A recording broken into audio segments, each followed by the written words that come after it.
Alors donc, dimanche, sondage Croppe la presse qui laisse voir à tout le moins un certain malaise face à l'immigration, face à la religion aussi, parce que 57% des Québécois disent avoir une opinion plutôt négative ou très négative des musulmans. Les Juifs hassidiques suivent de très près avec 56% d'opinions négatives ou très négatives. Mais il faut dire aussi que en général, la perception des immigrants, de ceux qu'on appelle en général les immigrants, on sent une froideur, on sent une crainte qui se glisse dans notre paysage. Et on avait envie, bien sûr, de se poser les questions, d'y faire face, de dire qu'est-ce qui nous amène là, qu'est-ce qui construit cette espèce de peur qu'on a de l'autre. Alors, on a réuni, d'abord, je vais vous les présenter autour de livres auxquels elles ont participé récemment. Alexa Conradi, qui est la présidente de la Fédération des femmes du Québec. Bonjour, Alexa. Bonjour. Qui a participé à l'urgence de penser, 27 questions à la charte, sous la direction de Jonathan Livernois et d'Yvon Rivard. C'est publié chez Le MEAC. Et deuxième présentation liée à un livre, celle de Yara El-Gadban. Bonjour, Madame El-Gadban, qui est anthropologue, peut-être moins connue sur nos ondes là, que Alexa Conradi peut l'être. Vous êtes anthropologue et vous enseignez entre autres à l'Université d'Ottawa. Exactement. Et vous avez participé au livre Le Québec, la charte, l'autre et après. Et vous faites partie donc du trio qui a dirigé ce livre, en plus d'y écrire un texte. Deux autres personnes autour de la table. Marie McEndroe, professeure titulaire à la Faculté des sciences de l'éducation de l'Université de Montréal. Bonjour. Bonjour. Et spécialiste justement des relations interculturelles ou de l'éducation interculturelle. Et finalement, Hassan Serradji, bonjour. Bonjour. Bien connu de nos auditeurs, collaborateur régulier à la Première chaîne et journaliste au journal Métro. Ben, je pense que j'ai d'abord envie de vous demander comment vous avez, vous, reçu ces chiffres-là? Est-ce que c'est venu confirmer quelque chose que vous étiez en train de craindre ou est-ce que vous étiez déjà convaincu qu'on s'en allait vers ça ou est-ce que vous avez été surpris? Peut-être Marie McEndroe d'abord? Eh bien, j'ai pas été surpris des résultats par rapport aux groupes religieux. On pourrait y revenir, je pense que c'est l'objet surtout de la discussion aujourd'hui. Mais j'ai été surprise et surtout extrêmement préoccupée de l'impact que le débat sur la charte semble avoir eu sur les opinions par rapport à l'immigration. Parce que si on se passe historiquement, là, pour faire ça très rapidement, on revient à des niveaux d'opinion qui ressemblent au début des années 70. Oh là là! C'est-à-dire finalement à l'époque où on avait vraiment une proportion très importante des gens qui pensaient qu'il y avait trop d'immigrants ou qui craignaient l'immigration. Sur 20-25 ans, on a vu, grâce, indépendamment des gouvernements, autant péquistes que libéraux, une espèce de campagne pour faire comprendre aux gens à quel point l'immigration peut être positive, à quel point on en a besoin, pas seulement point de vue économique, mais l'impact que ça peut avoir positif au niveau de la langue, au niveau de la culture. Et à partir des années 2000, on avait à peu près les taux de réponse qui ressemblaient au Canada anglais, donc à peu près 60% qui trouvent que c'est le bon nombre, jusqu'à 15% qui disaient qu'ils n'avaient pas assez, souvent en région, parce que justement, il n'y en a pas beaucoup. Mm-hmm. Et quand les gens sont pas pris dans des émotions, généralement, on répond qu'il n'y en a pas assez quand il n'y en a pas, puis on répond qu'il y en a trop dans les grandes villes où il y en a beaucoup. On voit ça à Toronto aussi. Donc, et on avait quand même toujours un pourcentage d'à peu près 20-30% de gens qui disaient qu'ils n'avaient trop. Mais là, ce qu'on avait craint au moment de Bouchard-Taylor, c'est que le débat et les opinions plus négatives face à la diversité religieuse qui ont toujours marqué le Québec là, depuis une dizaine d'années, ça c'est pas une nouveauté.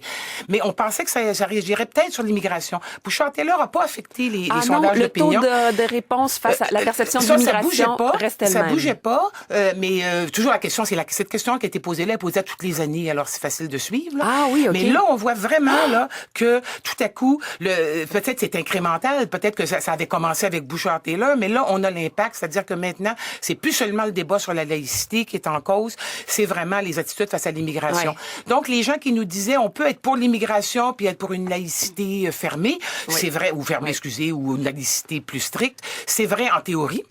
Mais dans les faits, la manière dont le débat s'est passé au Québec, les deux ont été confondus et la détérioration des opinions face à la religion a un impact sur la perception de l'immigration. Il y a encore quand même une faible majorité de Québécois qui pensent qu'on a le bon nombre d'immigrants, mais c'est une détérioration très nette. D'accord. Alexa Conradi, votre réaction à ce sondage? Malheureusement, je peux dire que ça confirme les inquiétudes qu'on a depuis le début des débats sur les accommodements, puis aussi ce qui s'est suivi sur l'identité nationale. Puis on a l'impression que alors que, par exemple, des gouvernements auraient pu prendre des mesures pour contrer les préjugés grandissants, bien, on a plutôt cherché à les conforter.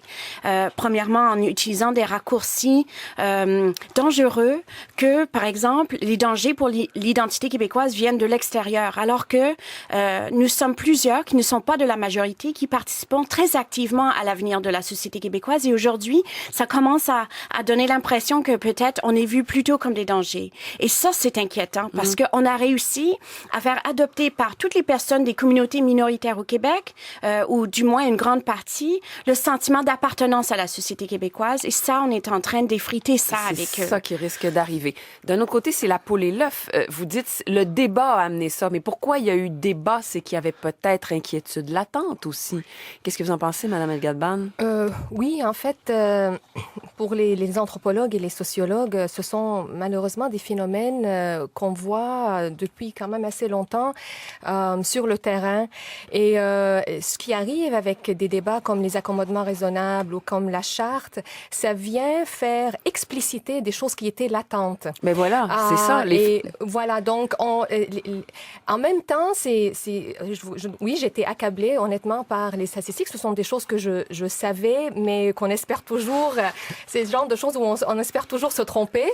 Mais en même temps, je suis contente dans le sens où, alors que pendant tout ce débat sur la charte, on a essayé de mettre de côté justement ces données très concrètes sur un malaise, sur des attitudes de durcissement.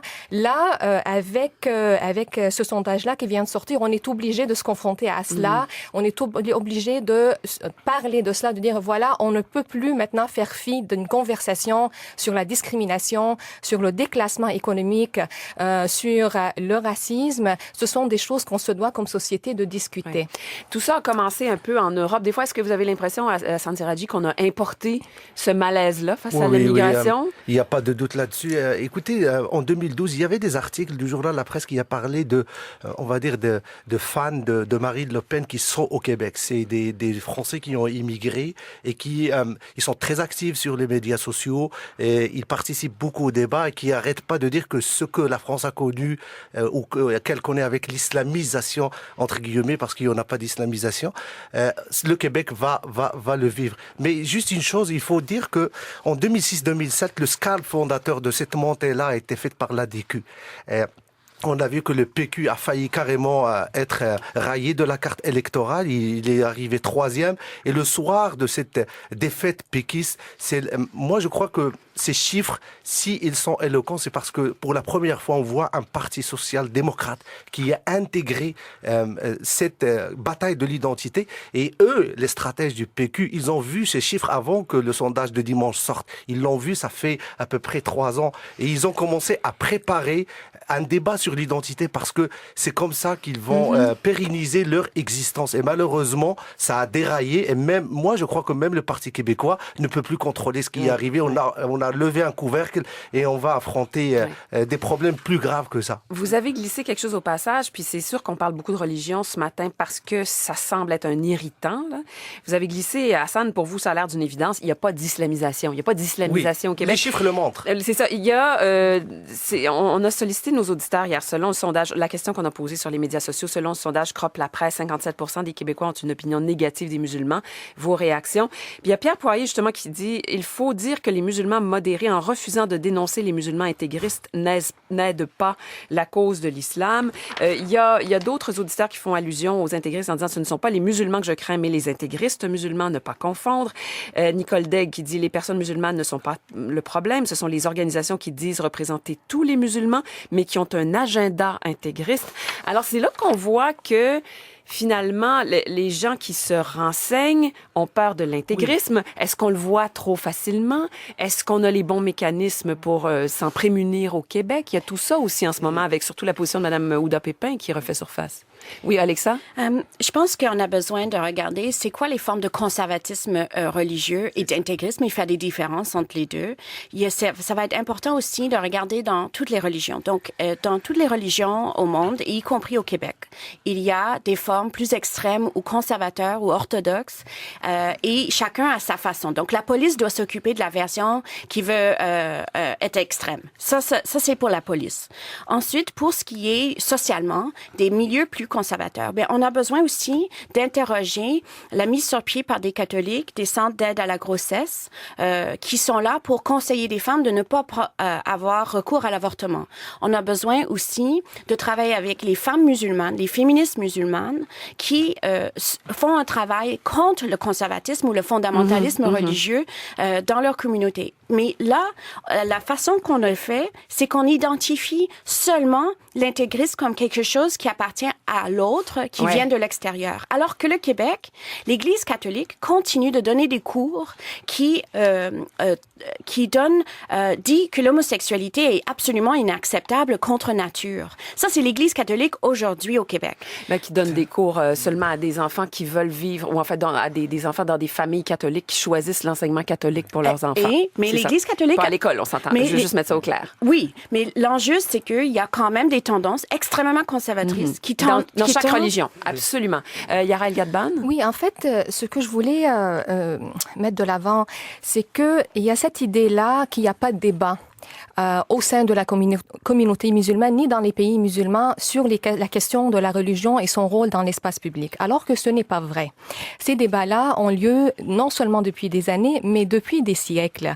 Et toujours dans mes cours d'anthropologie, quand j'enseigne justement sur le monde arabo-musulman, je vois la surprise quand les étudiants découvrent la richesse du débat, la controverse, ce questionnement-là qui se fait dans tous les pays et au sein de la communauté ici. Bon, au sein de la communauté, mais sur la place publique, c'est quand même très rare que des musulmans disent... Il y en a pas. Les faiseurs d'opinion, il y en a pas. Vous prenez les faiseurs d'opinion, par exemple, à Montréal, il y en a pas de musulmans faiseurs d'opinion. Qu'est-ce que vous voulez dire faiseurs d'opinion? C'est les chroniqueurs qui vont prendre position sur tel sujet. On prend juste les 4 quotidiens qui sont vendus à Montréal, de Gazette, le Journal de Montréal, la Presse et le Devoir. Regardez leurs chroniqueurs. Sur une centaine de chroniqueurs, il y a 0 musulmans. Bon, vous en êtes un, Hassan, mais je suis dans un journal. Vous êtes un musulman non pratiquant. Je ne pratique aucune religion, mais c'est des gens issus de cette communauté. Il y en a pas. On les recrute pas. Et moi, j'ai vu les photos des 100 chroniqueurs qu'on a à Montréal. C'est blanc, blanc, blanc. Vous en avez fait une chronique récemment, et ça m'a valu beaucoup d'insultes. Mais qu'est-ce que vous voulez dire par là, Hassan, que ça manque et que ça permettrait justement de critiquer les dérives et les positions plus extrêmes? Oui, mais écoutez, on parle d'islamisation même en Europe. Quand on dit aux gens le chiffre, il y a combien de musulmans en Europe, ils vont pas répondre. Et je vais vous le donner, c'est 4%. 4% de la population européenne, c'est des musulmans. Dans un siècle, si on maintient la démographie, ils vont arriver à 10% dans un siècle. Et c'est le même chiffre au Canada. Au Canada, on est à peu près, les musulmans recensés, c'est 3% à 4%. Même au Québec, à Montréal, c'est à peu près 4% de musulmans. Il y a des études, même à Radio-Canada, de l'UQAM, on a parlé que sur la pratique de l'islam, 60% des musulmans ne vont jamais à la mosquée. Oui, il y a à peu près 15% qui sont pratiquants. C'est ridicule. Bon, c'est 0,6%. Alors, je pose une question. Est-ce qu'il y a un des problèmes qu'on a quand on dit que 57% des Québécois ont une opinion négative ou très négative des musulmans? Est-ce que ce serait pas que on simplifie à outrance, on amalgame tout ça. Dès qu'on est musulman, on est potentiellement devant un bourreau de femmes. D'abord, on a un problème dans le sondage lui-même qui prend la peine de préciser pour les Juifs acidique, mais qui, pour les musulmans, pose la question générale. Donc, déjà, le sondage en lui-même a un biais anti-musulman, puisqu'on prend la peine de dire, on n'a pas demandé qu'est-ce que vous pensez des Juifs, on a demandé qu'est-ce que vous pensez des Juifs acidiques. On ne sait pas si les gens qui ont répondu font la distinction, probablement pas tout le monde, mais au moins, on a une précaution. Dans le cas des musulmans, on n'a pas demandé qu'est-ce que vous pensez des musulmans orthodoxes ou qui ont une définition rigoriste de leur religion. Donc, déjà, on voit, même chez les sondeurs, on a construit ça. Donc, il y a un biais dans le sondage lui-même. D'ailleurs, vos lecteurs vos auditeurs sont intelligents au sens où certains le déconstruisent à leur façon. Mais moi, je veux revenir sur quelque chose aussi qui m'apparaît bien important, c'est que monsieur le faire valoir, c'est une communauté récemment arrivée. Et de toute façon, historiquement, c'est toujours les communautés récemment arrivées. Je parle dans son entièreté, il y avait des musulmans depuis longtemps, mais le bulk, la grande majorité. La vague, et comme on dit. Dans tous les sondages d'opinion, c'est toujours les plus récents qui ont les opinions les plus négatives. On peut dire d'une certaine façon... C'est-à-dire qu'ils suscitent les opinions les plus négatives. Les musulmans donnent un break aux Haïtiens actuellement. Les Haïtiens Haïtiens se sentent bien. Même chose dans les écoles. Les Haïtiens ont donné un break aux Italiens. Exactement. Dans l'histoire, c'est toujours le groupe qui vient d'arriver qui est inassimilable, puis après coup, on raconte comme eux sont bien intégrés. Ça. Puis là, vous êtes une chercheuse, puis vous nous confirmez j'ai 61 ans. Qu'est-ce que vous voulez? Vous avez vu ces phénomènes-là se produire. Alors, on surveillera la prochaine vague. J'imagine que les musulmans et les Arabes ça sera probablement l'attendent. les Sud-Asiatiques, peut-être, mais eux, ils sont à la fois musulmans et anglophones, fait que ça va aider à cristalliser des choses. Oui, Yara Dialban. Oui, si je peux revenir sur une chose, ces catégories-là, musulmans modérés, musulmans intégristes, qu'est-ce que ça veut dire? À quoi ça renvoie? Je vais vous dire très honnêtement, un musulman, disons, modéré, souvent, justement, son identité religieuse n'est pas la première à laquelle il va penser. Ouais. Alors déjà, le réduire à sa religion, il y a là un paradoxe. Et juste pour dire que pourquoi on les entend pas dans l'espace public, c'est une bonne question, ça. Parce que souvent, justement, quand on est dans une pensée un peu plus nuancée, ça n'entre pas facilement dans un espace médiatique où il faut avoir mais vous l'avez dit, des ils n'ont pas slogans. d'emploi, ils font 3 jobs. Il y a ça, ils viennent exactement. Peut-être qu'ils n'ont Mais pas il y le a temps ça, aussi, là, tu sais. Absolument. Ils sont dans, justement, merci, c'est vraiment on est dans le quotidien, on est dans la survivance de tous les jours, mais aussi, franchement, on a d'autres choses à faire à défendre constamment son héritage ou son histoire, alors que on a une contribution à faire dans la société. Ouais. Donc, je pense qu'il y a beaucoup de questions à se poser. Quel espace on laisse à ces gens-là? Pourquoi on utilise ces catégories-là? À quoi ça renvoie un musulman modéré? Franchement, je ne le sais pas, moi. Ouais. J'aimerais bien qu'on me le dise. Fatima Ouda, je vous fais la proposition de Fatima Ouda Pépin qui dit « Je ne suis pas une musulmane modérée, je suis une musulmane démocrate. Si je suis une démocrate, ça veut dire que je respecte l'ensemble des lois du pays où je vis et donc la religion pourra jamais passer par-dessus ça. Est-ce que ça peut être un... Oui, mais il y a un apprentissage. Écoutez, la peur qu'on est en train de véhiculer, c'est un moyen très important à décortiquer. Si les intégristes n'ont pas réussi à pogner dans les pays arabes et musulmans, on l'a vu en Tunisie, il n'y a pas de loi ni d'ordre, il n'y a pas de police. C'est après la révolution, ça a flotté. On a dit les intégristes vont prendre le pouvoir. Ils l'ont pas pris. La Tunisie vient de voter une constitution des plus avancées dans les pays arabo-musulmans et il y avait un parti islamiste au pouvoir, il faut le rappeler. Oui. Moi, je suis contre les Nahda en Tunisie, mais il faut leur donner au moins ça. Et ils ont participé au débat et la modération a gagné. En Libye, ils n'ont pas réussi à s'imposer. En Égypte, au Maroc aussi, ils n'ont pas réussi. Si ils n'ont pas réussi là-bas où ils ont toutes les conditions naturelles pour arriver au pouvoir, comment ils pourront nous faire peur ici avec 4% de la population? Oui, c'est ça. Il y a évidemment. Et puis tout à l'heure, on parlait de cet amalgame. Il y a des auditeurs là qui font très très bien la distinction dont on parlait, puis dont Alexa Conradi parlait aussi, Claude Boudreau de La Bouchette. C'est le fanatisme le problème, mais dans toutes les religions, tout autant chez les catholiques que chez les autres pratiquants qui imposent leur choix. Nous avons des exemples de catholiques au Québec qui imposent leur choix. Bon, alors vous avez là effectivement quelqu'un qui va tout à fait dans la même veine que vous, Alexa. François Caron de Saint-Antoine de Tilly. Peut-on être pour la charte et pour l'immigration? Moi, j'en suis. Il faut absolument ouvrir notre société aux autres avec une petite réserve pour accueillir ceux qui viennent construire avec nous. Il faut aussi plus de musulmans et de musulmanes qui s'élèvent contre les intégristes qui, en passant, ne sont pas que des musulmans. Mais alors, ça revient à ça. Est-ce qu'on peut être aussi ouvert aux immigrants et pour la charte? Ça se peut, ça, quand même, là. Je suis pour la charte. Les gens, il faut un débat, un faux débat. Il y a personne qui est contre la charte. Les gens ils sont contre un point. Il y a un point dans la charte où il y a un débat. Et dans ce débat, il y a des gens qui veulent généraliser l'interdiction des signes religieux. Il y a une autre partie qui dit qu'il faut les circonscrire à certains postes. D'ailleurs, 3 anciens premiers ministres qui sont de péquistes qui ont rallié cette position médium. Oui. On peut être pour une laïcité en valeur, qui est la laïcité plus fermée, plus substantive, ou pour une laïcité plus instrumentale, qui est ce qu'on appelle la laïcité ouverte, et être pour l'immigration. Mais la question qu'on voit, c'est la manière dont le débat est articulé, en confondant, par exemple, valeurs québécoises et laïcité, en renforçant un nous implicitement ethnique, et à d'autres moments un nous civique, mais en se promenant toujours dans l'ambivalence, on voit que du point de vue des résultats sur les gens, ça fait craindre l'immigration. Et d'un point de vue politique publique, vous l'avez dit, juste terminé, il va y avoir un problème problème parce que tous les gouvernements québécois ont ils ont récupéré les pouvoirs en immigration, en intégration. Ils ont fait un travail depuis 30 ans pour changer cette mentalité de crainte face à l'immigration. Et là, on a un backlash, mais un backlash qu'ils ont en partie créé. Bien sûr, on dit que c'est latent. Probablement qu'il y avait des craintes latentes, notamment en région où il y a moins d'immigrants, mais il y en avait aussi à Montréal. Mais ça a été articulé non pas comme un débat sur la religion, mais un débat sur nous et eux.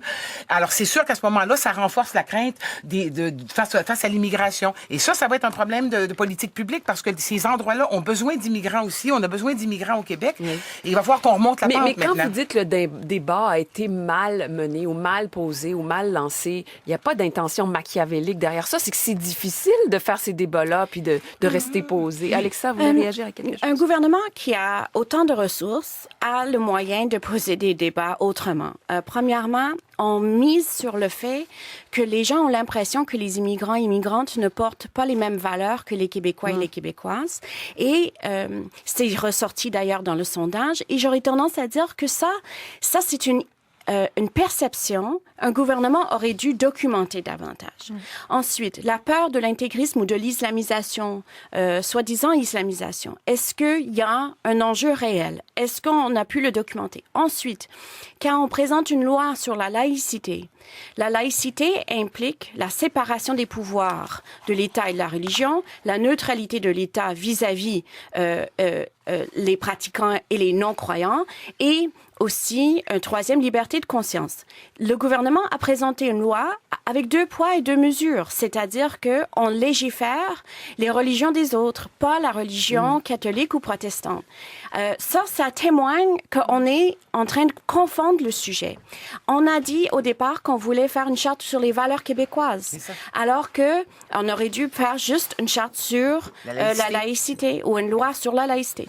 Alors, on a saillamment confondu les sujets pour pouvoir aller puiser dans la crainte de la survie de la nation. Et ce que je regrette beaucoup avec cette discussion-là, c'est qu'on est en train finalement de nuire à la capacité de vivre ensemble. Alors le but avoué, c'est de favoriser un vivre ensemble, mais finalement, cela a comme impact de repousser les gens qui prennent part à la société québécoise. Madame El-Gadban. Oui, en fait, le problème, c'est que dès le départ, on a agi comme s'il y avait un problème, alors qu'on n'a même pas pris le temps de justement faire la recherche. C'est un peu ce qu'Alexa disait, on n'a pas documenté. On n'a pas documenté. Deuxièmement, on l'a construit comme une espèce d'attitude de machisme. Il faut mettre nos culottes, comme si on était en train de s'affirmer contre quelqu'un qui essaye de nous opprimer. Alors déjà, quand on cadre le débat de cette manière-là, on nourrit ce soupçon envers l'autre, et qui vient après ça teindre toute la conversation. Et en plus de ça, on refuse constamment d'aller regarder les statistiques qui sont là en plein, ça en manque pas, les études ne manquent pas là-dessus. Il y a un problème et le problème n'a rien à voir avec la religion, le problème a à voir avec les conditions sociales, conditions économiques, non-représentation des communautés immigrantes dans les institutions publiques. Moi, j'aurais voulu avoir un débat sur cela et non pas un débat sur des perceptions et des malaises. C'est pas comme ça qu'on gère une société. Alors, mais comment on renverse la tendance? J'ai 2 chiffres. On peut commencer déjà par donner les chiffres. Dans Bouchard-Taylor, il y a eu 72 cas répertoriés de demande d'accommodement pendant 22 ans. 72 cas en 22 ans. Et la moitié de ces beaucoup, cas, la moitié de ces cas ont été recensés pendant le débat sur Bouchard-Taylor. Ça veut dire que ça a explosé. Après Bouchard-Taylor, la Commission des droits de la personne a sorti un rapport de 2009 à 2013. Et j'ai là les chiffres. Il y a eu 3582 demandes de plaintes sur les accommodements. C'est des plaintes. Les gens qui se plaignent pour des demandes d'accommodement. Sur ces 3582 cas, il y a eu 107 cas qui sont liés à la religion. C'est 0,69%. Et dans ces cas-là, les seules fois où il y a eu association demande d'accommodement et sexe féminin, c'est-à-dire contre les femmes, il y a eu 2 cas, de 2009 à 2013. Et quand on pose la question au ministre Drainville, avez-vous des études? Il dit, on a reçu des plaintes dans le privé des gens qui se plaignent. Cette demande-là ne vient pas du mouvement féministe sur le terrain qui travaille avec des femmes de toutes origines. Il n'y a pas de demande qui est venue du terrain pour dire qu'il y a un problème pour l'égalité entre les hommes et les femmes au niveau de la laïcité de l'État. C'est venu, les enjeux féministes de nos jours touchent les inégalités économiques, la discrimination salariale, l'hypersexualisation, la conciliation travail-famille. C'est ça les demandes du mouvement féministe.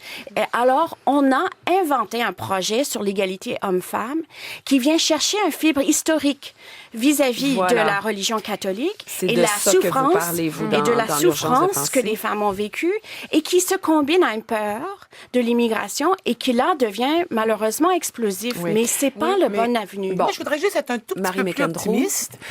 Il y a de la peur de l'immigration, mais il y a aussi un coming of age. C'est-à-dire que ça va faire 35 ans que la société québécoise francophone est transformée par l'immigration grâce à la loi 101. Et donc, il y a ce clivage générationnel, il y a le clivage de région. Donc, il y a des gens chez qui la transformation a eu lieu et qu'elle n'est pas vécue de façon traumatique. Je pense que Xavier Dolan en a parlé ce matin ou hier. Donc, la jeune génération, la génération montréalaise. C'est un débat de vieux, tout ça. Mais je dis pas, je veux pas faire d'agisme, là. Mais j'entends qu'il y a une tranche de la population pour laquelle cette transformation-là a eu lieu, qu'il y a des amis de toutes origines. Ça peut être à la fois, des fois régional, des fois c'est question d'âge à cause de l'impact de la loi, de la scolarisation. Et puis, il y a des gens qui assistent beaucoup à travers la télévision. On l'a vu dans l'excellent dossier de la Presse Plus, sans faire de publicité, sur des petites vignettes sur les régions où on parlait aux gens au bowling, toutes sortes d'endroits en fin de semaine. Les gens disaient, on pense qu'il y a des bonnes personnes parmi ces gens-là, mais ce qu'on voit à la télévision nous fait peur. Et je reviens à la question du contact. Ce qu'on a vu dans ce sondage-là, et on le voit dans à peu près toutes les études qui ont été faites, il n'y a pas une différence entre région et Montréal. La grande différence, c'est avoir des amis ou pas en avoir d'autres origines. Une fois qu'on contrôle statistiquement pour le fait d'avoir des amis, on trouve plus de différence entre Montréal et les régions. Donc, c'est le contact qui fait qu'on peut continuer à avoir... La contagion. Non, c'est qu'on peut avoir peur des intégrismes, mais on confond pas tout le monde. Voilà. On confond pas tout le monde si on a des amis. Oui. Donc, la peur, ce serait beaucoup ne pas connaître. C'est ça, ne pas connaître et voir à travers, par médias interposés, une transformation qui semble nous échapper. Parce que c'est un peu paniquant si tu arrives d'une région hyper homogène, une personne d'un certain âge, puis là, tu arrives à Montréal dans le métro. C'est vrai qu'il y a une transformation majeure qui s'est passée et peut-être les gens ont eu l'impression que la transformation s'est faite en dehors d'eux. On peut pas accuser les gens de pas connaître. Moi, j'ai des auditrices là, qui écrivent ici, lorsque les crimes d'honneur, polygamie, port du voile, interdiction de conduire ou de sortir seule pour les femmes et toutes les autres violences misogynes commises par de trop nombreux musulmans cesseront, on pourra avoir une meilleure impression. A-t-elle des chiffres? Ben non, mais c'est ça. Mais c'est que je comprends. On parle pas de pas connaître les phénomènes, on parle de connaître les personnes. Il y a l'affaire... Oui. D'accord. Mais elle parle autrement dit, elle, c'est une personne de toute évidence qui regarde ce qui se passe à l'échelle de la planète. Alors, c'est ça la différence. Il faut regarder, mettons, l'Arabie Saoudite, que d'ailleurs, avec qui le Canada entretient des relations très bonnes d'ailleurs. Mais c'est l'Arabie Saoudite, c'est un gouvernement dictatorial. Apartheid institutionnalisé contre les femmes. Tout le monde le dit, même dans les pays arabo-musulmans. Et on étouffe toute contestation de la population, y compris des femmes. Alors, ça ne veut pas dire que des personnes qui viennent de l'Arabie Saoudite, quand ils viennent ici, qui partagent toutes les valeurs de leur gouvernement. Au contraire, peut-être qu'ils s'en sauvent. Peut-être ils s'en sauvent, justement. Donc là, il faut faire des distinctions entre des décisions étatiques, des décisions aussi d'institutions religieuses, qui sont plus complexes aussi que l'Église catholique, qui est beaucoup plus unifiée, alors que le monde musulman est beaucoup plus éclaté dans ses façons d'organiser. Il y a un enjeu de ne pas prendre ce qu'on voit comme des pratiques dans des pays avec des États à des individus qui immigrent ici. Il faut faire une grande distinction. Oui. Et en fait, il faut aussi savoir penser les choses dans leur contexte et penser les choses par rapport à leur propre histoire. C'est certain qu'aujourd'hui, avec Internet, avec la mondialisation, on a accès au monde directement à travers que ce soit Facebook et tout cela. Et c'est d'autant plus important à ce moment-là d'avoir des médiateurs pour réconcilier cette espèce d'exposition au monde, pour savoir que ce qu'on voit à des milliers de kilomètres ne s'applique pas nécessairement ici. Et qui sont ces médiateurs? Qui sont ces représentants? Les médias ont une responsabilité, les citoyens ont une responsabilité de s'informer, les politiciens ont une responsabilité de faire la médiation entre ce monde qui peut être épeurant pour n'importe qui et entre ce qui se passe ici dans le contexte local. Ici, on a nos propres enjeux. Il y a un enjeu national, il y a un enjeu identitaire, il y a aussi aussi une histoire d'immigration qui est très, très longue. Il y a le rapport aux Autochtones à régler aussi. Il faut pas oublier que quand on parle de l'autre, c'est pas seulement les migrants. Et donc, l'important pour penser ces choses-là, c'est justement d'éviter d'amalgamer des choses qui se passent ailleurs avec ce qui se passe ici. C'est pas l'histoire du Québec, ni l'histoire de la communauté ici. D'ailleurs, la communauté musulmane québécoise est parmi les plus libérales dans le monde. Mais le contact ça, on personnalisé, le sait. et notamment par la présence Absolument. en emploi, par la contact, présence dans les écoles, par la présence Exactement. dans les réseaux d'amis, c'est ça qui nuance. Ça veut pas dire, ça veut pas dire qu'on va cesser d'avoir nos opinions par rapport à des phénomènes religieux, loin de là, mais on va avoir une vision plus complexe et on le voit, c'est un effet modérateur dans toutes les opinions. Ça ressemble beaucoup, mais il y a des gens même ici qui vivent des expériences. On nous en raconte. Une camionneuse qui dit que dans ses pauses sur la route, elle dit je suis pas raciste, mais depuis quelques années, j'ai de plus en plus une perception négative face aux musulmans. Elle raconte des rencontres sur des haltes routières où elle se fait vraiment dévisager par des musulmans en tant que femme camionneuse. Ah oui. Bon, il y a toutes sortes de situations où ce contact avec avec l'autre, il apporte pas nécessairement automatiquement une compréhension puis une bonne entente non plus. Absolument. J'ai une déclaration simple. Écoutez, l'intégrisme religieux Al-Qaïda est un cancer. On peut le répéter ad nauseam. Un cancer. C'est un cancer. Les premières victimes d'Al-Qaïda et de l'intégrisme, c'est les musulmans. Oui. Et il faut on peut le dire sur toutes les chaînes et ça va pas passer. Par contre, il faut expliquer une chose. L'intégrisme est un cancer, quel que soit religieux, politique ou idéologique. Et une chose simple. Ici au Canada, surtout les musulmans qu'on a, nos services de renseignement ont comme cible 300 intégristes. Ils sont recensés. Au Québec, ils sont une trentaine et 4 ou 5, selon les informations que j'ai recoupées, qui sont des cibles à haut risque, qui sont surveillées par la police. Laissons la police faire son travail. Bon, excusez-moi, mais quand même, pour rectifier, pour que je pense que j'ai l'air d'une naïve de la théorie du contact, on parle de contact prolongé, intime, structuré. Voilà. Évidemment, si on se rencontre dans le métro ou en compétition pour une job ou 2 équipes de football une demi-heure, c'est pas ça qui crée des attitudes positives. Mais des relations de longue date dans des institutions avec des personnes de statut similaire, bien sûr qu'il y a du travail à faire, mais c'est très important, d'où l'importance. Moi, je suis très contente de voir qu'il y a plus d'immigrants de plus en plus dans l'ensemble du Québec, que malgré tout, la régionalisation progresse lentement, mais progresse vraiment. On s'en va vers le mieux, à mon avis. En tout cas, je vais être optimiste. D'accord. Ben, on va terminer là-dessus. Il y a Sophie Caron en terminant. J'ai étudié en anthropologie. Je me rappelle une notion intéressante, celle que le racisme est une réaction normale, mais qu'il faut dépasser et comprendre. Depuis le début du débat, on accuse un camp ou l'autre, mais bien peu de compréhension.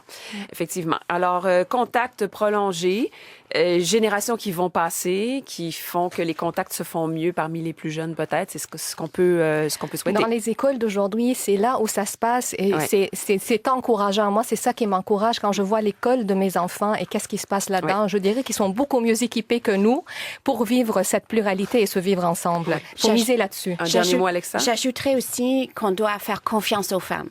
Les femmes ont, dans l'histoire, su comment s'organiser pour empêcher toute oppression.